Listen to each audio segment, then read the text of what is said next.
Good morning. It's time once again for morning coffee with me, Sandy. And here's to ya.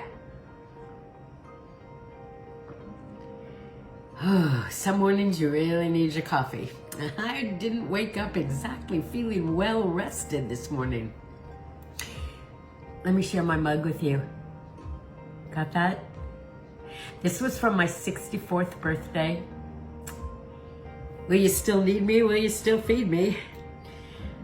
It was such a fun birthday. We had it in Hermosa Beach, stationed at my son's house. Big run across the beach. We had everything just like a real 5 or 10K, except it was a 6.4K because I was 64. And I was thinking about it. The final part of the run was kind of an uphill run back to my son's place in Hermosa. And my mother went on the run, and she was literally standing behind people, pushing them so they could finish the race, pushing people up the hill. She made it the whole 6.4, of course. And then I realized this morning as I picked up this mug that Fritzy was 90 years old and people couldn't keep up with her. Dang me, I got lucky in the jeans department, didn't I? Wowzers.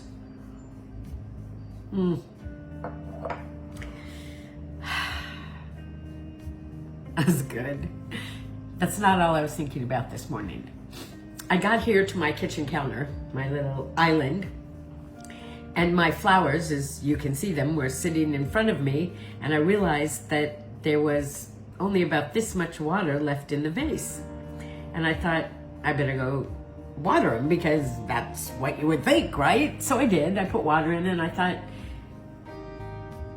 you can't keep it alive unless you feed it. And then that brought me to last night's dinner, which, by the way, was amazingly good. My son-in-law made sourdough bread. They have this starter named Bob, and then there's Bob Jr. and Billie Jean.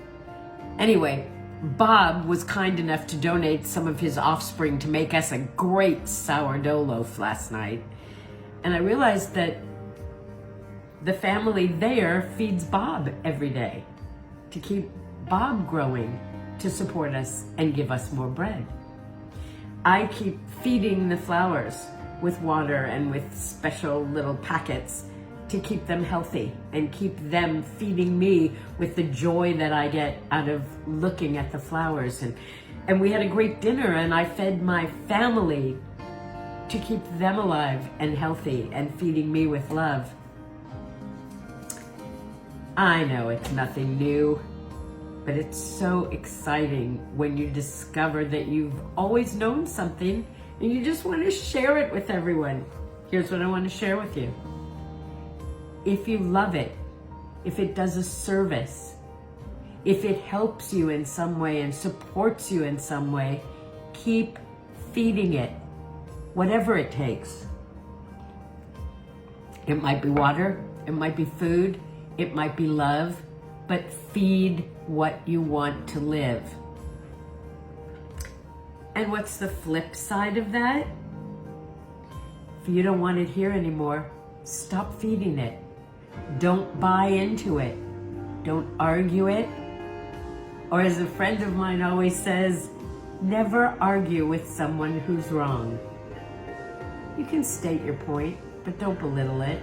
Don't like, you know what I mean, right? Feed what you love. Starve what you don't want in your life. Starve it. Give it nothing. Not your attention, not your time, not your energy, not your support. Feed what you love. Give it what you got and give it what it needs. This was like this huge realization for me this morning, and I just want to put it out there with the morning coffee. We've got this, people. We've got this.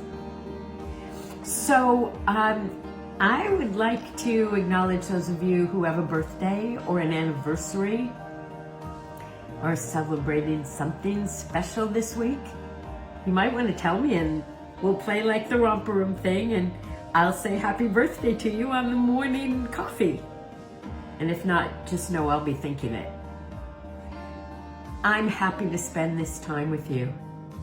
I'm hoping that spending this time with you is feeding you. Keep growing.